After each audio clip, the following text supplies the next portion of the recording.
বন্ধুরা, ফুচকা নিয়ে আবার চলে আসলাম। খুব ফুচকা খেতে ইচ্ছে হচ্ছে, কি করব। তো এখানে আলু সেদ্ধ মেখেছি, কাঁচা লঙ্কা, ধনেপাতা দিয়ে। আর বাড়িতে তো আমি মশলা করে রেখেছি ফুচকার। আর এই যে জল আজকে করেছি আমি লেবু দিয়ে আর ধনেপাতা দিয়ে, আজকে তেঁতুল ছাড়াই জল করেছি আমি। আর এই যে ফুচকা ভেজে নিয়েছি, সাথে আমি টমেটো সস দিয়ে খাবো।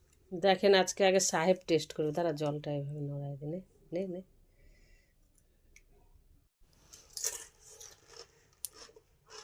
এটা নতুন আলু সেদ্ধ মাখা তো একটু আঠা আঠা হবে। স্টার্ট।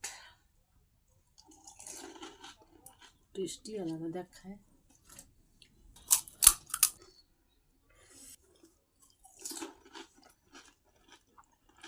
ঝাল একটু কম হচ্ছে, ইচ্ছা করেই কম দিলাম ঝাল।